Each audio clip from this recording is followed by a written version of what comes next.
Bonjour mon frère, bonjour ma soeur. Aujourd'hui, 7 juillet.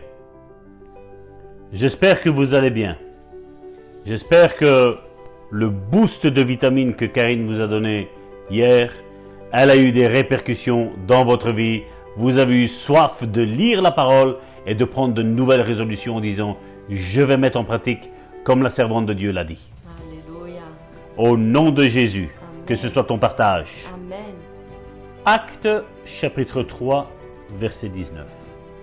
Repentez-vous donc et convertissez-vous pour que vos péchés soient effacés, afin que des temps de rafraîchissement viennent de la part du Seigneur. Et le titre de la méditation d'aujourd'hui est « Vous devez changer la situation ». Dans l'Ancien Testament, nous lisons que Dieu dit à Ésaïe d'aller dire à Ézéchias de donner ses ordres à sa maison, car il allait mourir. On le voit dans Ésaïe, chapitre 38, à partir du verset 1er. Eh bien, Ézéchias tourna son visage contre le mur et se repentit. Il pleura et pria. Avant même qu'Ésaïe ne quitte la cour, le Seigneur lui dit « Va et dis à Ézéchias, j'ajouterai à ses jours 15 années. » On le voit au verset 5 de Ésaïe 38. Cela semble un paradoxe pour un lecteur peu attentif. D'abord, Dieu annonce qu'Ézéchias allait mourir et ensuite qu'il allait vivre. Dieu changea-t-il d'avis? Non. Il voulut dès le début qu'Ézéchias vive. Dieu déclarait tout simplement à Ésaïe ce qui allait se passer dans ces circonstances. Notez bien qu'Ésaïe, le prophète de Dieu, ne pouvait pas les changer. Seul Ézéchias pouvait les changer. Ce qui ne veut pas dire que c'était la volonté parfaite de Dieu pour Ézéchias. Le Seigneur me fit comprendre à propos de ma sœur, je lui ai donné 5 ans. Tu fais des émissions de radio dans sa ville et elle ne les a pas écoutées une seule fois. C'est gentil pour une sœur, hein? Elle n'avait jamais lu un seul de tes livres. Elle n'a jamais écouté une seule de tes cassettes. Elle n'a rien fait pour affermir sa foi ou essayer de s'aider elle-même. Elle dépend de quelqu'un d'autre pour le faire. Tu ne peux plus le faire pour elle. Que se passa-t-il? Elle mourut. Je suis content qu'elle soit allée au ciel, mais elle n'aurait pas dû y aller si tôt. Ce n'était pas le meilleur que Dieu lui avait réservé. Le moment arrivera dans la vie de chaque chrétien où il devra lui-même avoir confiance en Dieu. Personne d'autre ne pourra plus le soutenir. Mon frère, ma soeur, cette histoire d'Ézéchias est une histoire qui touche fortement mon cœur parce qu'il est vrai que j'ai eu un oncle qui, pendant des années, a eu tous les organes vitaux qui étaient attaqués, étaient contaminés, était au bord de la rupture, mon frère et ma soeur. Et mon épouse et moi, ainsi que mon oncle et ma tante, nous prions tous les jours afin que Dieu le garde en vie. C'est pas vrai, ma soeur? Pendant 15 ans, les médecins n'ont jamais compris comment ça se fait que ce simple homme était toujours en vie. Mais nous étions là avec insistance, en train de prier, en train d'intercéder. Je vais vous dire la vérité, nous n'avons même pas jeûné un jour, mais nous avons prié et nous avons intercédé. Nous lui avons acheté des livres qui concernaient la guérison, où nous lui avons dit, tu dois confesser autrement que ce que les médecins disent. Eh bien, Dieu l'a maintenu en vie 15 ans supplémentaires par rapport à ce que les médecins avaient dit. Et ça, mon frère, ma soeur, c'est la persévérance. Et la Bible nous dit que nous, les êtres humains, nous manquons de persévérance. Dès que les médecins disent quelque chose, ben voilà, c'est bon, on baisse les bras. Mais mon frère, ma soeur, ta femme, ton mari, n'a-t-il pas besoin de toi? Tes enfants n'ont pas-ils besoin de toi? Tes parents n'ont-ils pas besoin de toi? Ton voisin n'a-t-il pas besoin de toi? Le monde entier a besoin de ton témoignage, mon frère, ma soeur. De dire, les médecins ont dit ça, mais j'ai cru en la parole de ce qui était écrit dans la Bible.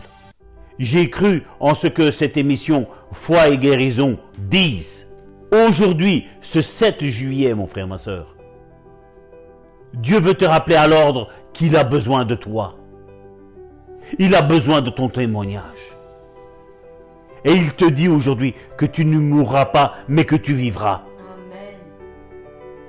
Alors, mon frère, ma soeur, tu as besoin aujourd'hui de ce boost de vitamines.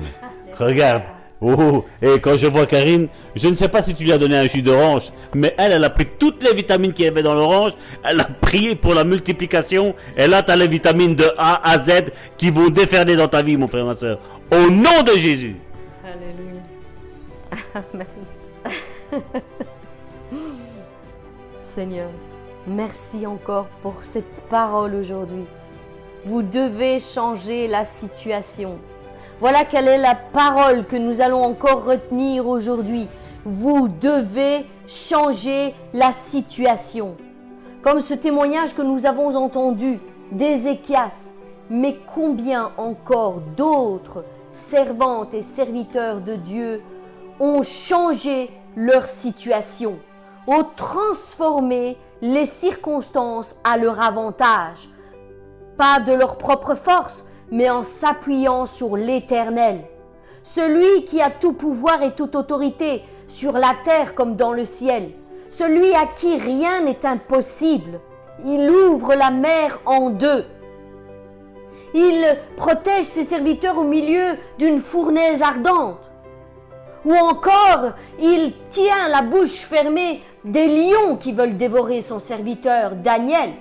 C'est de ce Dieu-là qu'il est question, mon frère, ma sœur. C'est de ce Dieu-là que nous parlons chaque jour. Celui à qui rien n'est impossible. Amen. Ce roi Ézéchias voyait sa vie défiler devant ses yeux. Il savait qu'il était condamné. Mais en son cœur, il s'est dit qu'il allait prier ce Dieu de l'impossible et qu'il allait lui demander s'il était possible qu'il lui accorde encore un peu de temps. Et c'est ce que Dieu a déclaré sur sa vie. Il a vu son cœur repentant. Il a vu ses paroles humbles. Il a vu qu'il s'humiliait vraiment face à sa situation et qu'il voulait changer les choses. Et Dieu lui a accordé 15 années supplémentaires. Ce roi Ézéchias a reçu 15 années supplémentaires à sa vie. Et mon frère, ma sœur, je suis ici, maintenant, chez toi, attablé avec toi ce matin pour te dire qu'il est possible que ta situation change. En un instant, ta situation peut changer. En un instant, tout peut être différent. En un instant, la parole de l'Éternel arrive dans ton cœur et change toute chose. C'est de ce Dieu-là qu'il est possible.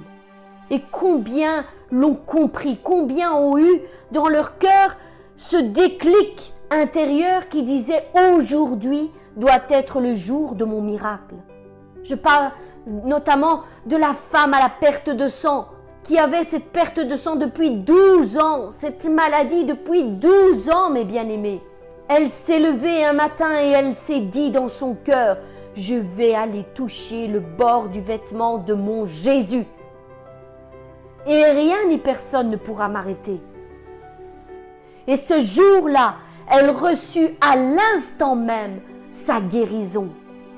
Oui, mes bien-aimés, vous devez changer la situation. Repentez-vous de vos mauvaises pensées, de vos péchés, de vos iniquités. Approchez-vous du Dieu vivant à qui rien n'est impossible. Rien.